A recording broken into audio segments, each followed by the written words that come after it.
Hello, good morning everyone. आज आपका chapter number 20 doctor Sarvepalli Radhakrishnan Hindi literature से डॉक्टर सर्वपल्ली राधाकृष्णन पाठ को पढ़ाया जाएगा।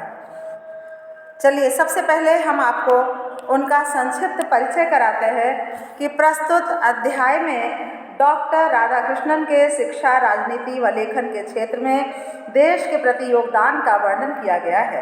उनके जीवन दर्शन व मानवीय गुणों से परिचित कराया गया है।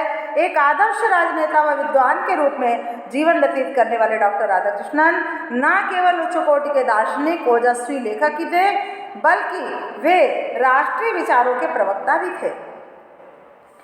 आज भी एक आदर्श शिक्षक के रूप में उनका जन्मदिन प्रतिवर्ष 5 सितंबर को शिक्षक दिवस के रूप में मनाते हुए संपूर्ण देश उनको एक आदर्श एवं शिक्षाविद के रूप में याद करते हुए सम्मान देता है। अब आगे आपके पाठ की विवेचना करेंगे। डॉक्टर सर्वपल्ली राधाकृष्णन का जन्म एक ब्राह्मण परिवार में 5 सितंबर 1888 अर्थात 5 सितंबर 1888 को तिरुत्तानी चित्तूर नामक स्थान पर हुआ था। वे अपने माता पिता की दूसरी संतान थे। इनके पिता का नाम सर्वपल्ली वीर स्वामी, माता का नाम सीताम्मा था। आंध्र प्रदेश में सर्वपल्ली एक गांव है जहां राधाकृष्णन के पूर्वज तमिलनाडु से आकर बसे थे। तिरुत्तानी में उनकी प्रारंभिक शिक्षा के बाद में तिरुपति में उच्च शिक्षा हुई। विद्यालयी शिक्षा प्राप्त कर इन्होंने मद्रास से 6 किलोमीटर दूर वेल्लोर में बूरही कॉलेज में उच्च शिक्षा के लिए प्रवेश किया।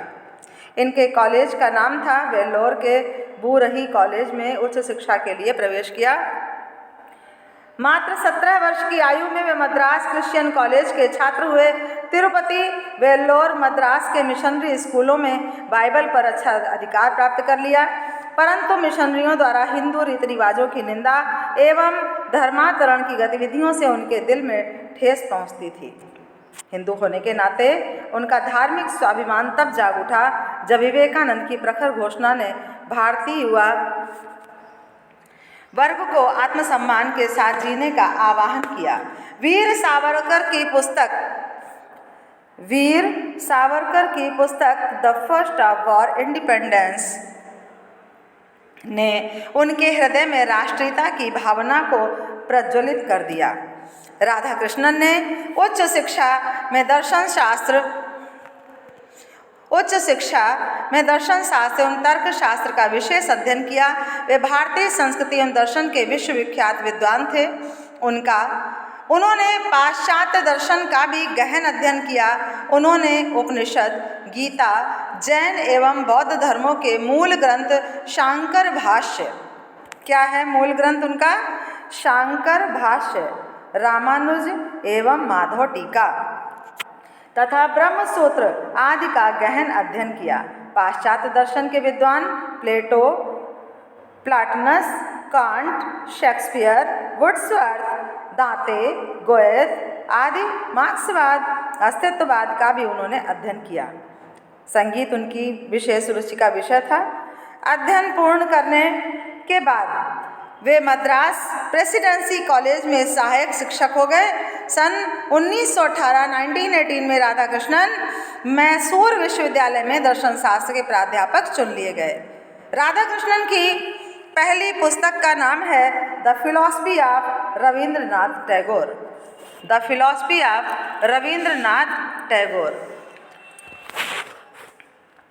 सन 1921 में वे कोलकाता के विश्वविद्यालय में दर्शन शास्त्र के प्राध्यापक नियुक्त हुए।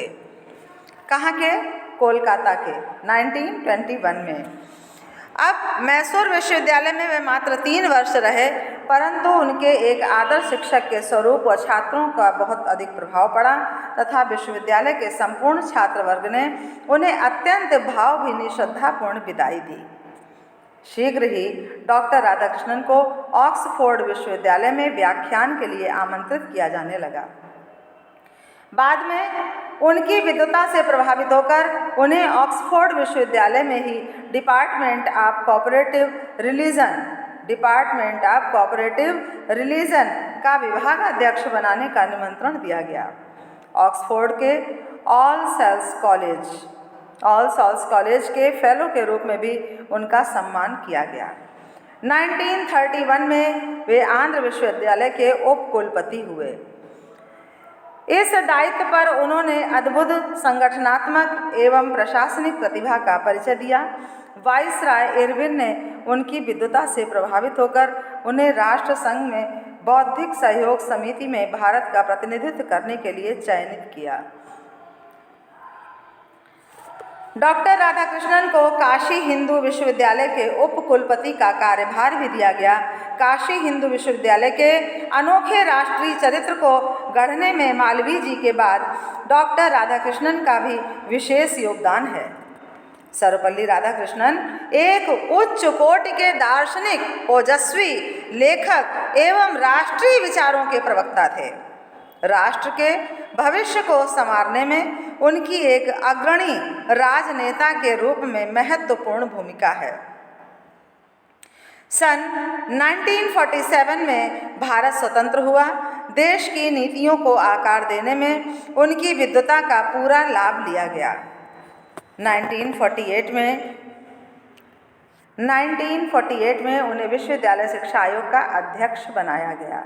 इस आयोग की रिपोर्ट में डॉक्टर राधाकृष्णन ने कहा था कि भारतीय परंपरा के अनुसार शिक्षा जीविकोपार्जन का केवल एक साधन मात्र नहीं है, ना हो यह सिर्फ विचारों की संग्रह स्थली या नागरिकता की पाठशाला है।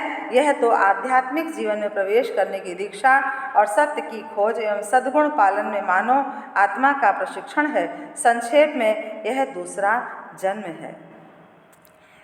तो आपने देखा कितनी सुंदर बात उन्होंने अपने शब्दों में कही है। राधाकृष्णन ने संयुक्त राष्ट्र शैक्षिक, सामाजिक तथा सांस्कृतिक संगठन अर्थात यूनेस्को के अधिवेशनों में भारत के शिष्टमंडलों का नेतृत्व किया। 1949 में राधाकृष्णन को सोवियत संघ में भारत का प्रथम राजदूत बनाकर भेजा गया।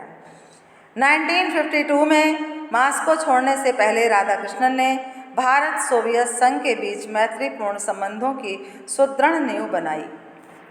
अब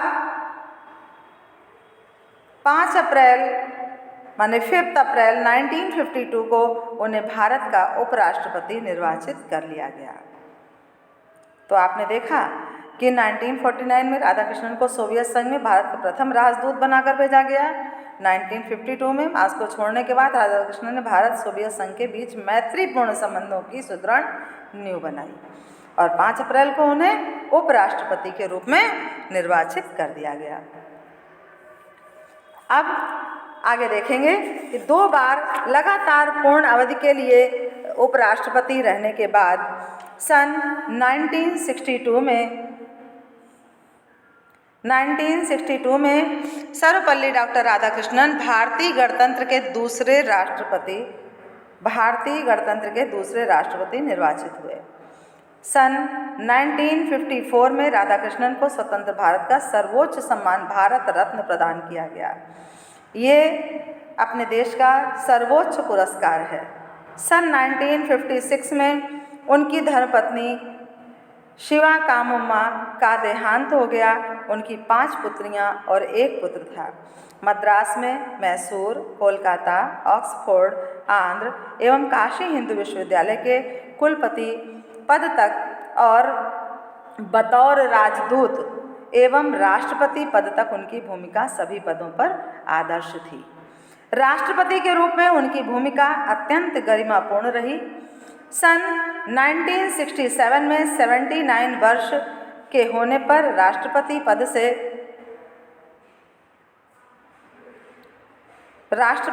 से मुक्त होकर वे अद्भुत दार्शनिक ने अपना शेष जीवन काल मद्रास में अपने घर पर बिताया और 17 अप्रैल 1975 को यह आदर्श राजनेता, दार्शनिक, विद्वान इस संसार से विदा ले गया, अर्थात यहाँ उनका जीवन लीला उनकी समाप्त हो गई। तो बच्चों, आपने देखा डॉक्टर सर्वपल्ली राधाकृष्णन का जीवन परिचय कितना सुंदर और कितने अच्छे तरह से आपको समझाया गया है। और यह भी आपको बताया गया कि हम शिक्षक दिवस इस दिन क्यों मनाते हैं, क्योंकि वे एक महान शिक्षाविद थे और पूरे भारत के सभी शिक्षकों को सम्मान देने के लिए उनके जन्मदिन को हम शिक्षक दिवस के रूप में मनाते हैं। Okay class, thank you.